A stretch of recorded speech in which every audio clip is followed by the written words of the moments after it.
welcome back to the Full Thrive YouTube channel. I'm Lisa and I help other copywriters learn how to do website wireframing, sales page, email, lead magnet, social media, all types of copywriting.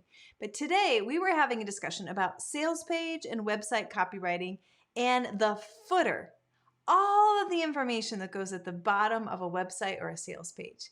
If you want to know what to include and what not to include in your footer, get ready, it's coming up.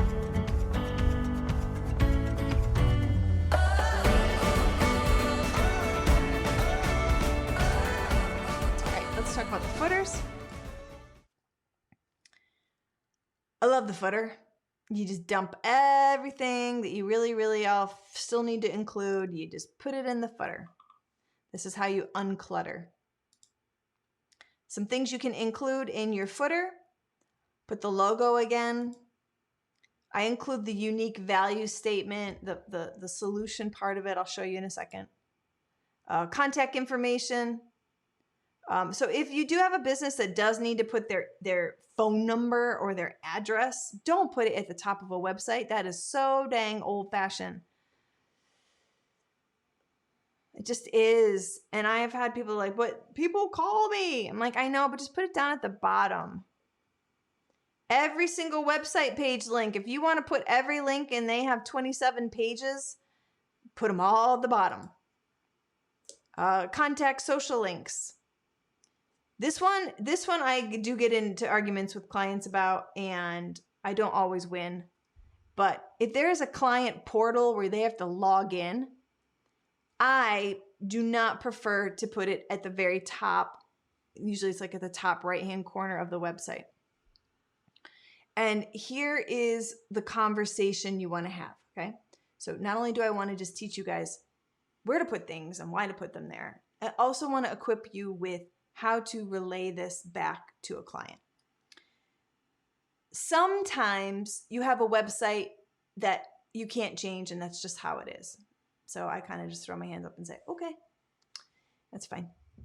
But when there's a choice, because sometimes client login is just a link, I ask them, I'll say, Mr. Client, Miss Client, let's go back and review. Who is this website primarily for? Are we building a website to attract new customers, new clients, build brand awareness? Or is it a site that is specifically for your current clients? And it's not a loaded question. I really want to know what the answer is. 9 times out of 10, they'll say, oh, it's for new business. Great. I said, then let's not build a website for the exception, for the 10%. I said, I promise you that your clients, your current clients, will figure out where to log in. And once they do it once, they'll know exactly where to go every single time. Do not sacrifice a really great user experience for brand new clients by cluttering up the top with your current client. You have mixed intentions with your website. You're trying to use it for all the things, and you're missing the impact for those that are brand new, having a very first impression. When you explain it that way, you guys, they're like, oh, got it. And then the conversation's over, right? For the most part. So hopefully those words give you just a little bit of ammunition. The footer can include a lead magnet. So here's an example of Sandra Network. We saw hers at the top. She only had IT support, IT security, and about. But now in her footer, we've added resources, partners, blogs, online shop. Don't even know what MHEC is. But she told me she had to have it on her website. So we put it there. Client login. See what I'm talking about? Put it down at the bottom. Logo. And then this is the second part of the unique value statement. Feel confident knowing your network and business are fully protected. White glove approach. Security. Ongoing protection. It's amazing how many people will actually scroll straight to the bottom of a website footer. So it's really great to remind people of your brand messaging. This is the bottom of the jewelry, the bespoke jewelry wireframe I showed you. They have a lot of links. You imagine if that had to be up at the top? And let me tell you, it was at the top when I met her. Oh my gosh, all of this was at the top in her menu bar. And I was like, girl, she's not a girl. She's like 73. But anyway, I was like, you cannot do that. People are coming to buy jewelry. They're not there to track their order. Like, put that stuff down at the bottom. So this is an example. We call this the junk drawer. You just put everything down at the bottom. I want to show you an example of a footer in a wireframe. So this is the Balsamic wireframe. And let me show you, this one's probably a little bit more interesting. So this is the top of the website. Logo, the two menu buttons are accelerator details, meet the team, apply today. But when you look down below, you'll notice that we added investors, blog, and contact. I also streamlined it and didn't put meet the team or accelerator details. We kept it to one word. But I felt like at the top of the website, it was not enough information to just say accelerator and team. It was very cold. It was very blunt. It didn't really have a lot of information. So see how we've changed it. You do not have to have exactly the same in the header menu or the top of the menu as you do in your footer menu.